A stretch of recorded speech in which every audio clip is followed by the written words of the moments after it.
Asante mama, naona umepata nafasi ya kuzungumza na vijana, lakini mimi nilikuwa na jambo moja ambalo nilitamani uzungumze na vijana wa kike.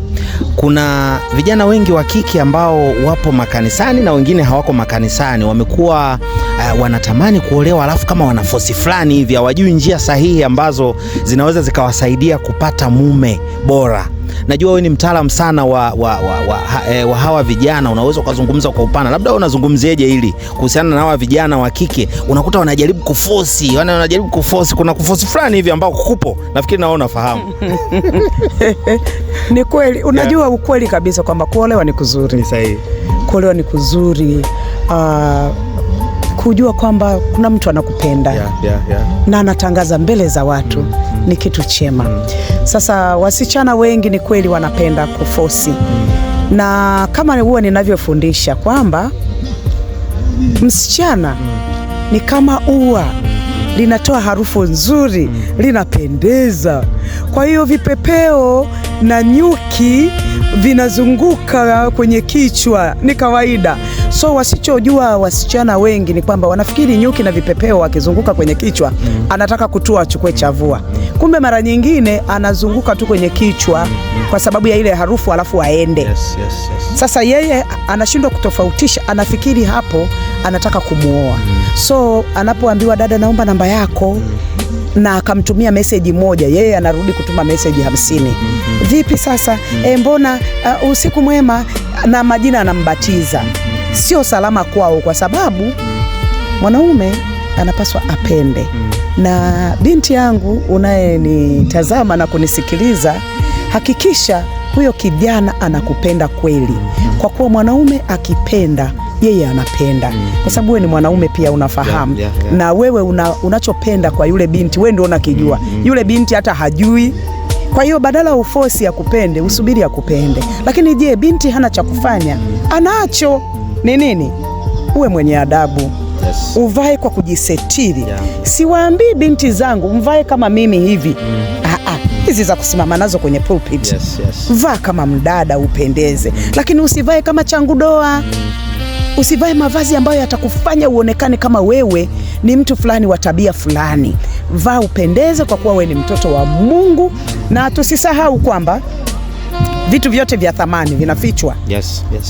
Ndio maana dhahabu inachimbwa mbali. Lakini viazi, mihogo, hata uking'oa tu hivi vinang'oka. Kwa hiyo binti ni lazima uwe na mwenye adabu, uwe na heshima. Ujipangie ratiba ya wewe, hata kama unajitegemea, una kazi, una biashara, unaishi mwenyewe. Haina maana sasa ujiache huru saa 5 usiku, binti watu wanakuona unarudi nyumbani. Inawezekana hukutoka sehemu mbaya, lakini hiyo kwako haitakupendeza. Lakini pia ni wakumbushe kitu kingine wasichana wetu. Msichana mvulana kweli anampenda kabisa na anataka kumuoa. Lakini tayari hata kabla ya ndoa anataka kumcontrol. Mwanaume akishajua kwamba huyu binti anataka kunitawala, umpati, anakimbia. Ni lazima umuache. Uwe na tabia zile za kike. Tabia za kike ni zipi? Heshima, adabu, utii, huruma, upendo. Tu tunazaliwa na upendo wanawake. Lakini zile tabia za mtu amekuposa na unaanza maneno haya, uko wapi? Unafanya nini? Mbona simu yako iko busy muda wote? Mbona unachelewa kujibu message? Anakimbia, anachomoka. Usimwambie maneno kama hayo, kwa kuwa mwanaume yeye ni mfalme, yeye ni mtawala, yeye ni kiongozi. Na hata Waswahili wanasema mafahari wawili hawakai zizi moja. Sasa wewe binti using'ang'ane kuwa fahari. Wewe ni mke, nyenyekea. Huyo kijana akiona unanyenyekea, una adabu, unamsaidia, atakuoa.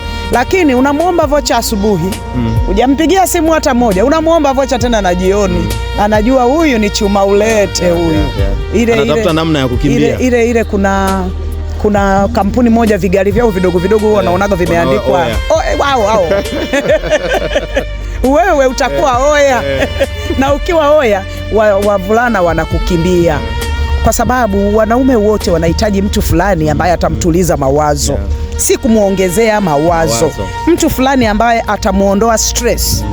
Sasa mwanamke wa kukuongezea stress wanaume hawataki. Wanakimbia. Kuna vijana unakuta, hasa vijana wa kike, unakuta tayari amefanikiwa, maanake ile process ya kwanza unakuta wamebadilishana namba. Pap, imefanikiwa hiyo process ya kwanza. Baada ya kubadilishana namba, ile inayoendeleaga, vijana wengi wanaponyokaga pale. Unafikiri ni nini binti afanye inapotokea kijana wa kiume tayari wamebadilishana namba? Nini kitu cha msingi sana ambacho kijana wa kike anapaswa kufanya ili asikosee? Mmebadilishana namba, subiri yeye ndo akutafute. Kausha tu. Kausha. Hata kama pengine kausha, subiri, jipe thamani. Sawa? Anakutumia message, unajibu dakika hiyo hiyo, na unatuma na nyingine na nyingine na nyingine. Akituma message, jibu vile alivyokuuliza, full stop. Subiri, wewe thamani yako ni kubwa binti. Kautulie. Lakini sasa kijana anatuma message moja, wewe unamtumia 10. Jamani, hata mimi ningekuwa tu mwanaume naona huyu hapa kuna kazi. Kwa hiyo pointi ya kwanza, kijana, manake unajua kuna changamoto, vijana wengi wa kike wanasema vijana wa kiume anakuja anaanzisha mahusiano anakimbia. Nafikiri hiyo changamoto ipo sana kwa vijana wa kike. Yes. Na vijana wa kiume nao wanakuwaga makini sana.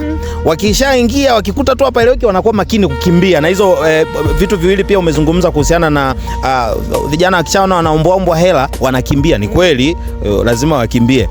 Kwa hiyo pointi ya kwanza ni kwamba lazima ahakikishe kwamba anatulia. Kitu kingine, yani baada ya kutulia, muonesha heshima kwake, kwa kuwa kiu ya mwanaume yeyote anataka respect kutoka kwa mke. Kwa kuwa wewe ni mfalme. Sasa malkia anaishije kwa mfalme? Sasa muoneshe kwamba wewe unafaa kuwa malkia wa moyo wake. Usianze kuonesha kwamba unajua zaidi. Hasa wa mabinti wetu wenye hela. Wao wameshaona kwa sababu ana hela, anaweza hata anataka kama vile kama kukutawala, anajua kila kitu. Huyo anaponyoka. Una hela, baki na pesa zako. Baki na pesa zako, tulia. Si umuoneshe kwamba wewe una pesa. Tulia. Alafu yeye atakuona wewe unafaa, ataendelea hatua mbele zaidi. Na kwa neema ya Mungu kama ni wako huyo atakuwa wako tu. Na ukiona anaponyoka, sio Mungu aliyokupangia, usimvute kwa manati. Lakini pia kitu kingine kinachofanya vijana waponyoke haraka ni hiki. Wasichana wengi wa sasa anapenda sana kuonjesha karanga. Sasa unamuonjesha mtu karanga paka anashiba. Hawezi kununua. Usimuonjeshe karanga. Eti onja 3, onja 2. Kwanza zinapungua kwenye kapu. Zinaisha. Mara pa unashangaa zimeisha. Anunui tena. Tabia ya kuonjesha mabinti wangu. Kwa nini uonjeshe? Kuna fungu moja zuri sana. Wimbo ulio bora 8, fungu la 8. Anasema kwetu sisi tuna umbu mdogo, wala hana maziwa. Sijui tumfanyieje siku atakapoposwa. Anasema akiwa tu ukuta, tumjengee baruji za fedha. Akiwa ni mlango, tumuhifadhi kwa mbao za mierezi. Binti kuwa mlango ni aibu. Kwa nini usiwe ukuta? Kitu cha thamani, unakuwa mgumu. Sasa wasichana wengi anafikiri akimuonjesha ndio atampenda. Naomba nikuambie, mwanaume, yani hata huyu ninayeongea naye hapa ni shahidi. Love na sex havina uhusiano. Havina uhusiano kabisa. Love ikipitia mlango huu, sex inapitia mlango ule. Usifikiri ukimgawia ndio anakupenda. Ukimgawia ndio anakudharau na unashuka thamani. Na bahati mbaya unamgawia, anagundua kwamba hiyo njia hamna, yani majani ya kusema kwamba ndio majani, wewe unapita njia majani hamna.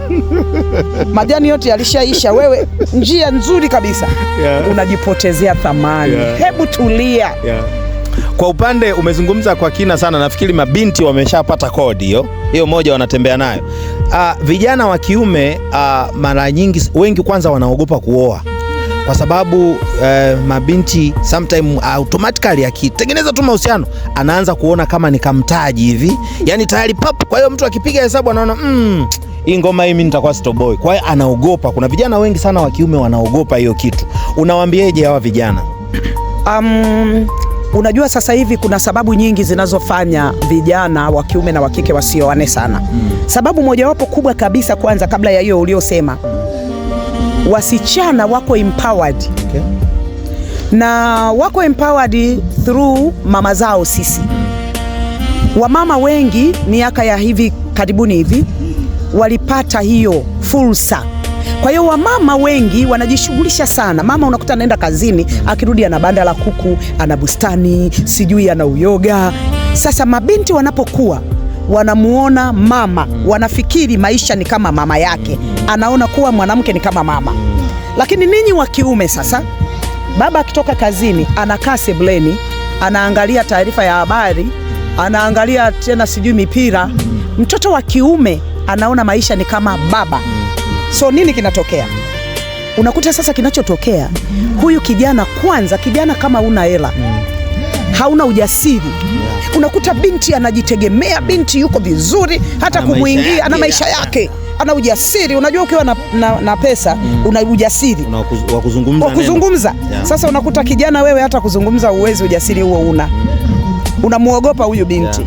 Lakini kama una Yesu kweli, wewe ni kijana unayejitambua, hata kama una pesa unaweza kumuingia binti mwenye pesa zake na ukamuoa na ndoa ikakaa. Tatizo vijana wengi hamjiamini. Vijana kutokujiamini, hili ni janga. Sawa? Hapana, kijana jiamini, na namna ya kujiamini ni kujua kwamba wewe ni wa thamani. Na furahi kwamba tulijifunza leo kwenye hii semina kwamba jua kwamba wewe ni mtakatifu. Wewe sio mtu mdogo eti. Wewe ni mtakatifu. Wewe sio kuku, wewe ni tai, unapaa juu.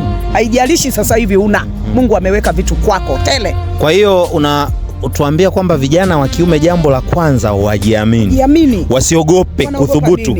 Usiogope kwa sababu mwanamke umeumbiwa umuoe awe mkeo mmoja wapo. Sasa unamuogopa. Vijana wa kiume mmeambiwa mjiamini. Kamata hiyo.